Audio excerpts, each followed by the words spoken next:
Hey everyone, and welcome back to the show. I am so happy to have you here, whether it's your first time or you are a repeat customer. I appreciate you being here, and hopefully this week will be motivating and enlightening.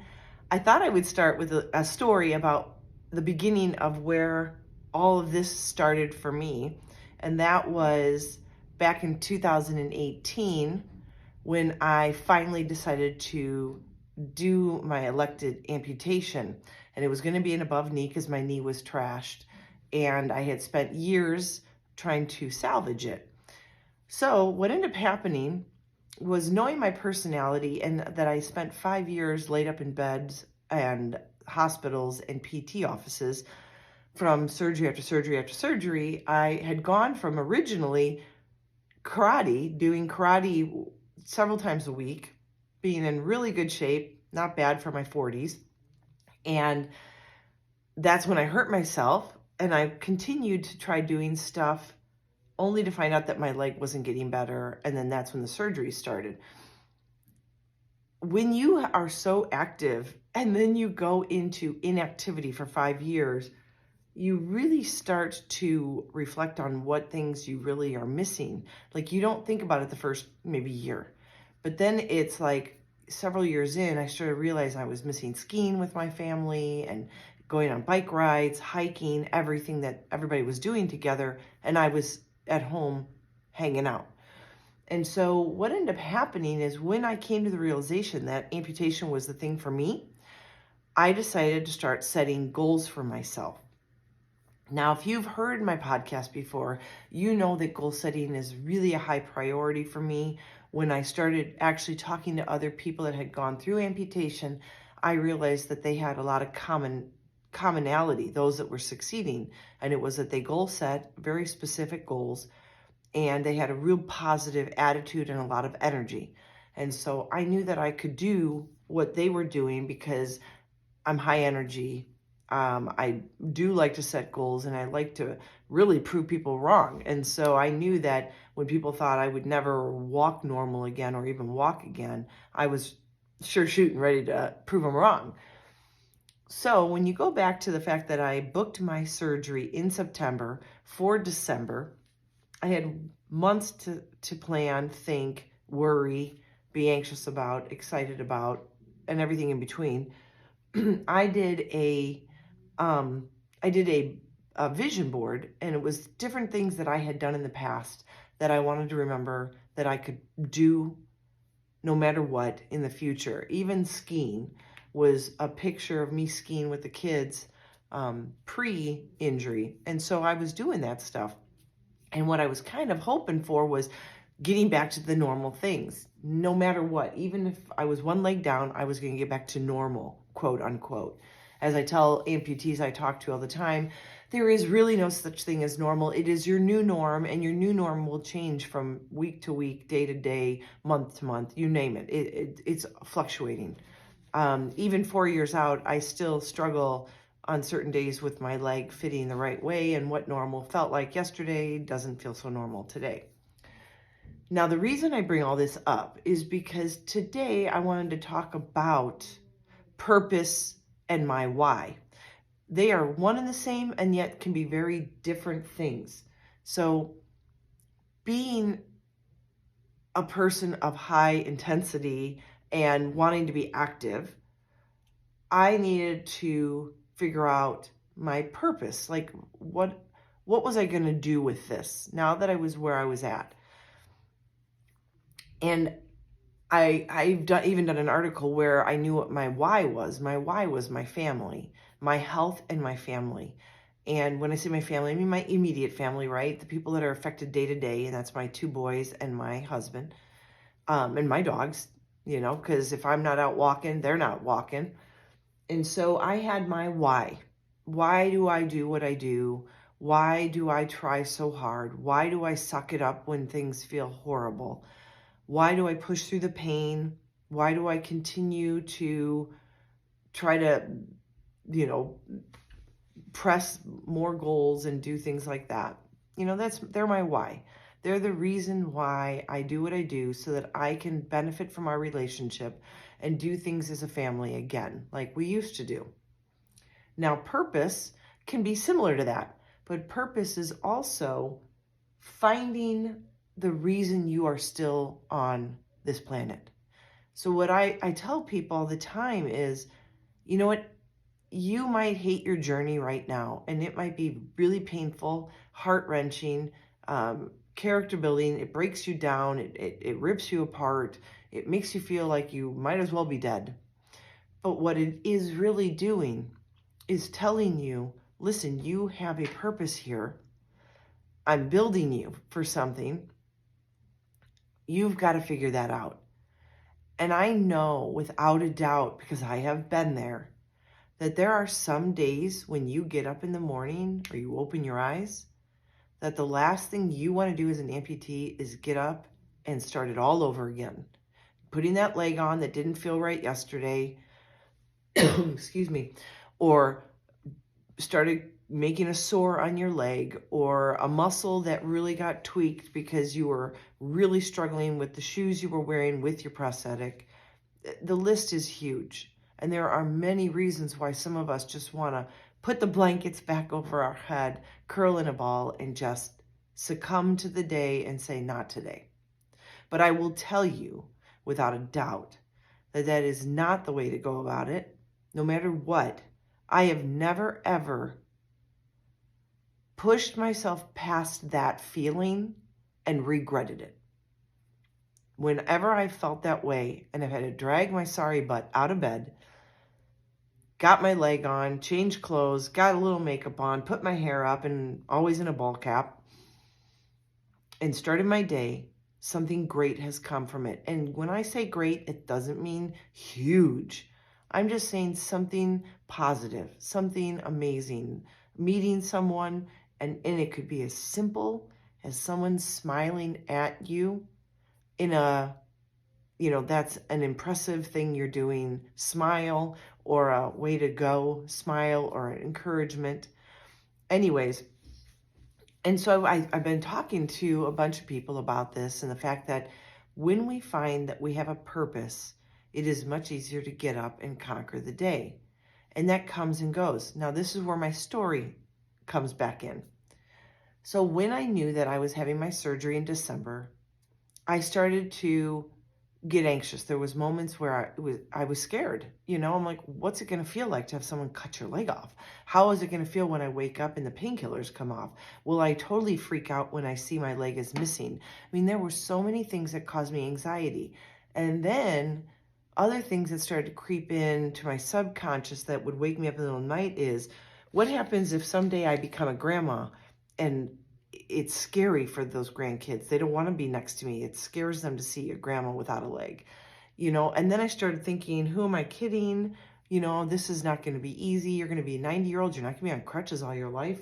How are you going to get around in the middle of the night when you have to go to the bathroom? And how are you going to, and all these things just kept bombarding me.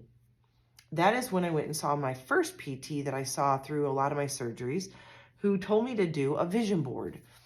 And that is hanging in my wall. So when you see me in this video looking, I'm actually looking at the vision board I made months before my surgery, with only a few added items that have happened within that first year of my surgery, after my surgery.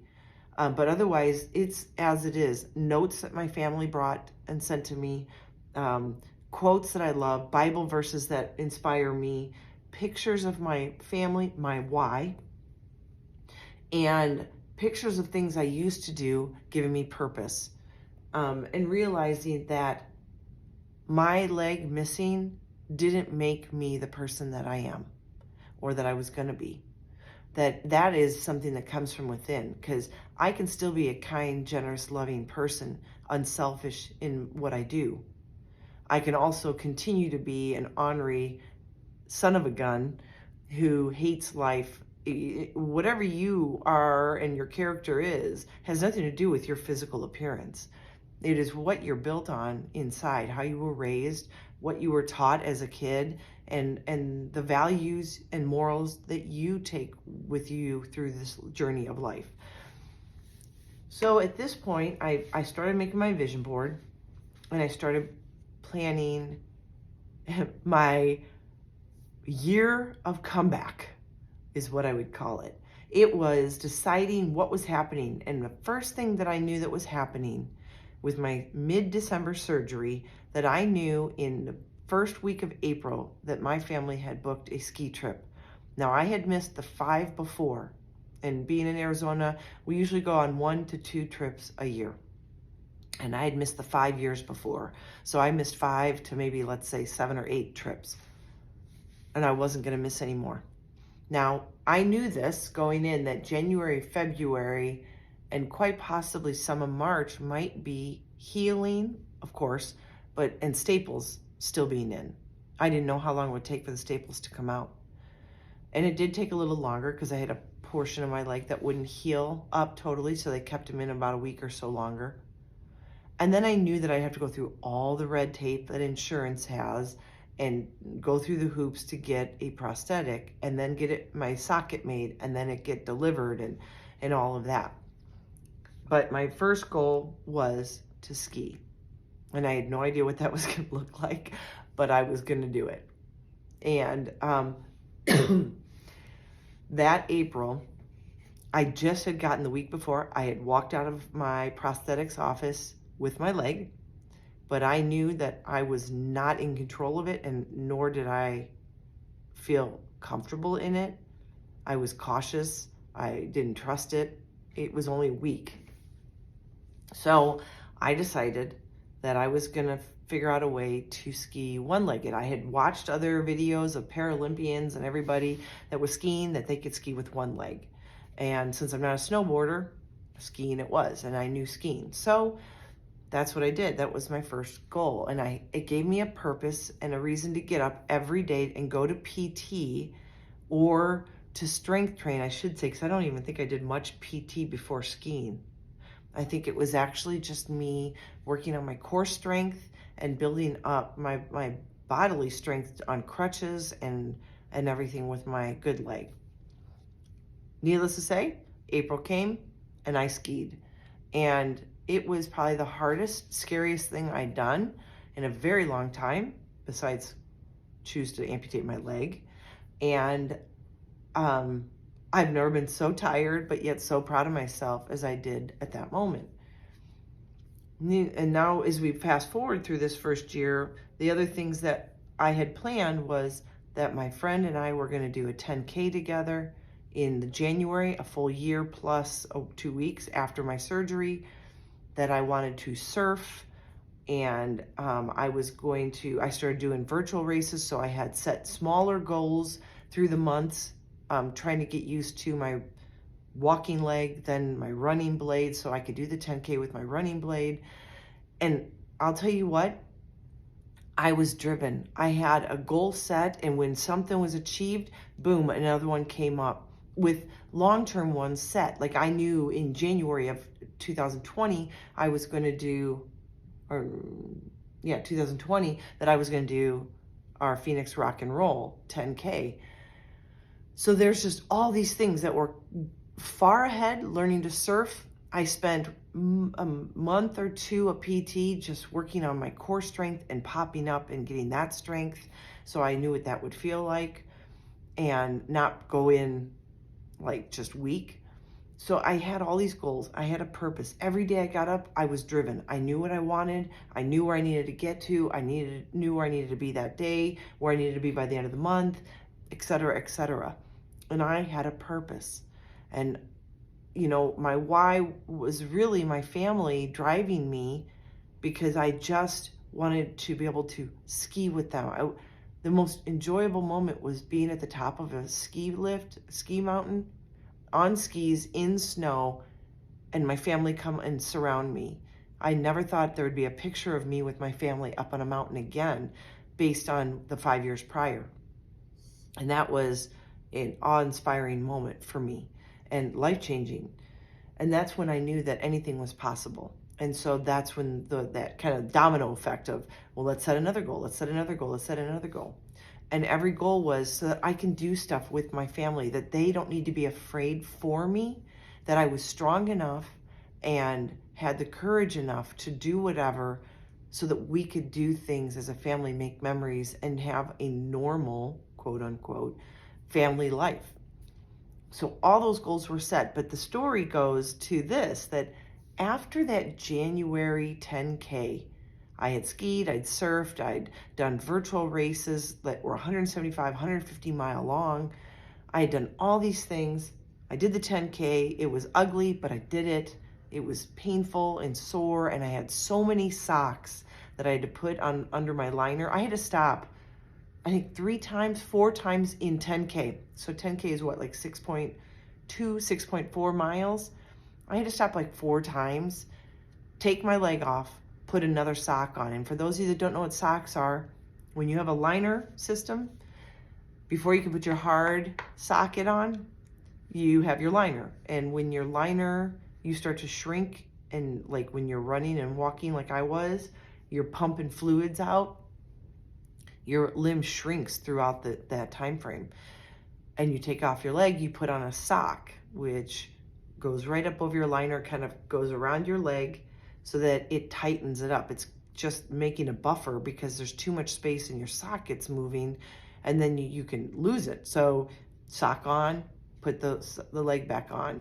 I had to walk a little bit, get it comfortable because it's a different feel every time. And then a mile later, be like, I can't keep it on anymore. Take it off, put another ply on. I think by the end of that race, I was at like 12 ply, which you're given 1 plies, 3 plies, and 5 plies. So you have to kind of play with it and monkey around. So I think I had like 2 5s and 2 1s on by the end of the race. It was so insane that in 6 miles, I had changed so much, but I did. When that race was over and all was said and done, and I sat back and I went, oh my God, I did it. I got another goal off my checklist. There was something really weird that happened to me at that point. And that feeling is still, I can feel it in the pit of my stomach. And it's when you do not have a purpose anymore or a goal set in front of you, something for the future for you to work towards and give yourself a purpose each day, there's an emptiness. There's I don't even know how to explain it, but it was sad, and it was like I had no more worth. Like I had done it all, and everything I'd wanted to do, I did. And then all of a sudden I was like, well, what's next? And I'm like, man, you better light a fire because this is not a good place to be in. It was depressing. It was very empty. It was cold. And I lost my purpose. And I thought, okay, what is my purpose? The podcast started just after that. We're on our 3rd year. And whether one person's listening or 20, I find that the thing that keeps me going is I'm doing it for that one person. So if you're that one person that's been listening, thank you. If you are my 20th person that listens or my 100th person that listens, thank you. If you're sharing it, I appreciate you more than you could know. Because when I started doubting what my purpose was, I got lost and I got kind of depressed, and I wasn't sure what I was meant to do at this point.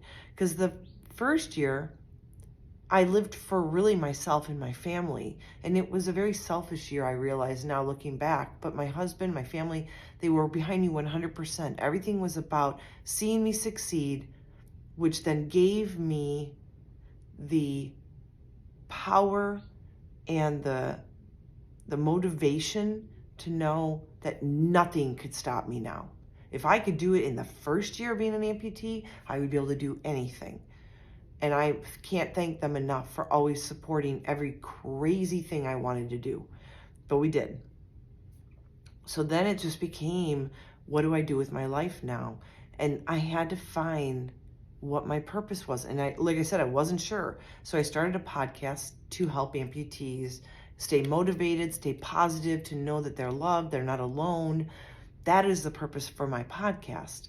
And to me, sometimes speaking like this actually helps me through hard times too, because I forget at times I still need to have a purpose. There's a reason why I have breath in my lungs today. What is it? And I need to find out what will bring joy to the world and what will give me the purpose to move forward. That's what I bring to you today, to find your purpose, to figure out what your why is. Why do you get up? Why do you do what you do? And to tell you that if you wake up in the morning, then you have to have a purpose because God woke you and you have something to do in this world to leave it a better place. Then I decided, well, you know what? Maybe I can help. I like lifting, so I got back to the gym. Maybe I can help people that need help because I understand lifting and working out as an amputee. I can help people that are amputees. So I went and got my personal training certification and I loved it. I was like back at school virtually and I was doing all that through COVID and that was awesome. I spent that whole spring studying and got my personal training certification, corrective exercise and nutrition. Loved it.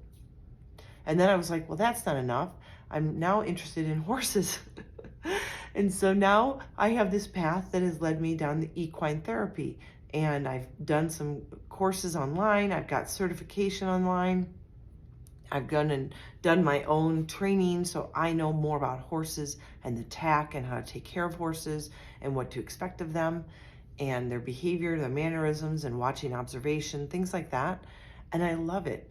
I have no idea where this is taking me, but I will follow the lead that's been put there. Whatever it is that's speaking to my heart, that's where I'm going. I am following that small, still voice inside of me. Now, where this will take me, I'm not sure because now I have other ventures that are coming up that I'm not sure what to do. And I have had to learn to be quiet and still and not jump too quick until I've paused and thought and meditated and reflected upon what's lying ahead. Because you don't know what tomorrow will bring. And all I know is that today I have been given the gift of life. Today is the day I'm out there and I'm doing. Today I visited a friend I haven't seen and tried to be a really good listener and then told her all about my journey this summer. You know, come home and do the things that a mom does and a wife does. And this is where I'm at right now. Try to be a good fur mom and then to speak to you guys about what it is to have a purpose in life. And you do have one. You may not know what it is right now in the moment, but you do. And I don't want you to ever give up or ever think that you don't have value, because you do. It doesn't matter what you look like. It's what your heart brings to the world. And if you can just reconcile why you are here, what your purpose is, and how to move forward from that, you will find joy in waking up in the morning and something that will get you up and out of bed to put on that socket that maybe you don't want to be in. I mean, there's days that most of the time it doesn't even faze me. But if I'm feeling a little under the weather, like the last couple of days, I haven't been feeling great. Spent the last 2 weekend days out fishing in heat, and our Arizona heat has been god awful. That I think I got dehydrated and didn't take care of that, and so I've spent 2 days not doing my normal working out and stuff. I've kind of taken me time to just calm down and get back to me. And so this is a good wake-up call for me too, because we do have a purpose and we do have something to give to this world other than, well, great, now I'm like a misfit and what can I do? You can do a lot. There are so many people you can speak to now because you already have some experience on something that someone else is just getting started in. I started a group online talking to a bunch of ladies that I adore with my whole heart. And I met them at the beginning of their amputation journey. And it makes my heart feel so good to see them having just a little bit of experience now, that when a newbie comes in, they can now reciprocate and pay it forward, right? Like, I hoped to be there for them with the virtual hug and the emotional support and the advice. And I see them repaying somebody else with that same information. And I love it. speaking from their own experience now. And as we go through this journey, we have experience that somebody else doesn't quite have yet, that we can nurture and help. And, even if you're struggling, there is something you can give. I have seen people that really struggle with using their prosthetic, and they might be in a wheelchair in the store, but their smile is contagious. And the fact that they are sitting in a wheelchair, dealing with life with a smile on their face, that is a gift right there. Because I see perfectly healthy people walking around with scowls and hating the world and being pissy about things that, maybe out of their control. But you do have something to offer and something to give.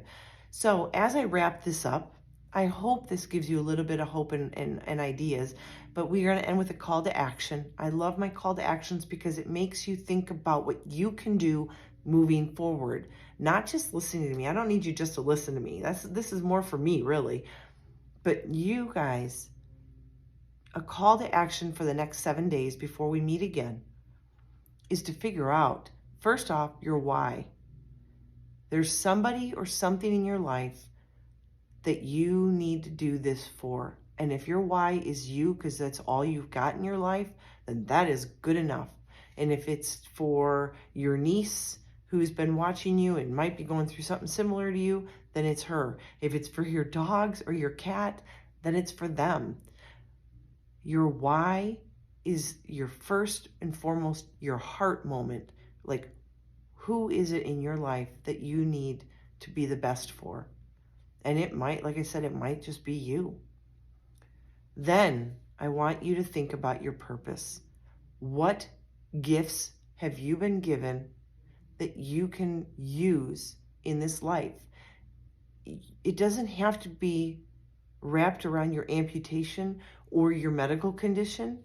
It could be that you are an artist and you spread joy in the world through your artistry, or maybe you're a musician, or maybe you are a great listener and make a great friend because there's always someone who needs to listen.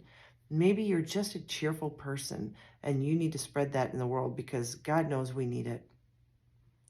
So think about that. I want you to figure out one thing in your life that's your why and come up with a purpose.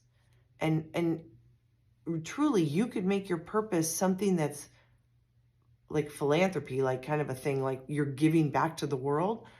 But you could also make your purpose right now some goal setting for yourself. And just, my purpose, my first year being an amputee, it truly revolved around me proving to myself that I could do anything I set my mind to. And if I failed, I would pick myself back up and do it again until I could do it. And I did not cave on that. So that first year, if you're new at being an amputee, that first year, maybe it is hoping your support system backs you and you go out and you tackle whatever it is you want to prove to yourself that will keep you motivated for the rest of your life. Being an amputee is not a disability. Only your mind and your heart can make you disabled, and your mind is stronger than that. You are a warrior. That is why I said it's time to unleash the warrior within. That's why I say that every episode, because I'm hoping I give you the keys and the skills through my journey and through some call to actions that will pull out the warrior within you and make you stronger, whether it's mentally stronger, emotionally stronger, or physically stronger, or all three. I want you to get out and I want you to just take on the world and figure out what it is you can do. What can you give back? What can you do for yourself? What can you do for the people that are your why? And make that your purpose. Give yourself something that gives a breath of fresh air when you wake up first thing in the morning. And then remember that you put that purpose out in the world all day long because you don't know what tomorrow will bring. I've literally had a great day followed by a horrible night of sleep and woken up in pain that makes my leg being on me a nightmare, and I'm a bust the next day. And that's okay, that happens. But that doesn't mean we stop dreaming. That doesn't mean we stop goal setting. That doesn't mean we stop being and loving and caring and being there for people. So I'm a mom and a wife before I'm an amputee. So I need to still be able to function. And so that is my purpose, is to be strong enough to not be needy. And, one of the things that resonates with me is when I hear the ladies on our group talk on how independence is key. Like if there's anything they want, it's their independence back. Not because they want to go off and do their own thing. It's because when you're used to running a home and being a mom and being a grandma and being a wife and doing things around your house or working full time, and that's stripped from you when you go into surgery and you lose a leg, it's really hard and humbling to have to ask people to get you to the sink, get you to the bathroom, help you out of the shower, get you into bed. It's just hard, and it's really not an easy task to want to get up the next day when you know you have to rely on others. So maybe for you guys right now, it is just gaining independence, making yourself stronger physically, and then building that character, that warrior within you, so that you can push forward despite phantom pain, despite nerve pain, despite any pain that you might be feeling in your socket. You can do it. So get out there this week, figure out what your why is, and then create some purpose for you. List several things that maybe you want to do. Maybe put out some dreams out there. What are the things you want to do besides what does independence look like to you? It might be, I want to do A, B, and C. That will make me independent. Then do that. Put that down as your call to action. If you want to run a virtual race, talk to me. I'm planning on getting a virtual race together, and anybody that wants to join me, I'm getting ready to start another one. I can't wait. And I want you on board. If it is learning a new skill, like I learned surfing. I had never surfed before. First time I surfed, I was an amputee, and I loved it. And that joy bubbled up and out of me. And guess what? The people around me were infected by my joy, my happiness, my feeling proud. And you know what? The character that built was, I can do anything. If I've never done this and I can do it now, then it doesn't matter if I have a leg or not. So get out there in the world, be a warrior, be strong, make a purpose for yourself, and know that you are more than a leg missing, an arm missing, or a sickness. You have a soul and a heart that can give more than a body can give to this world. So get out there, somehow put your vibe out into the universe and find that purpose within you, because when you wake up each day, you are given the chance to shine and to have that purpose shine out there from you. So I hope you are doing well. I hope you have a great week. Enjoy what weather you guys are having. And I know for some of you, your kids are all going back to school. It is absolutely crazy that summertime is coming to an end, and you have high school kids or college kids. Maybe you have some little ones that are running around you right now. I really hope that their school year starts off wonderful. I'm praying for you all, and reach out anytime. I would love to have a conversation. And if you have questions, you know where to find me. Please like and share. I would love to help others that have not seen my stuff. It means the world to me if I can get myself out there so that someone else can hear some positivity. And as always, be healthy, be happy, be you.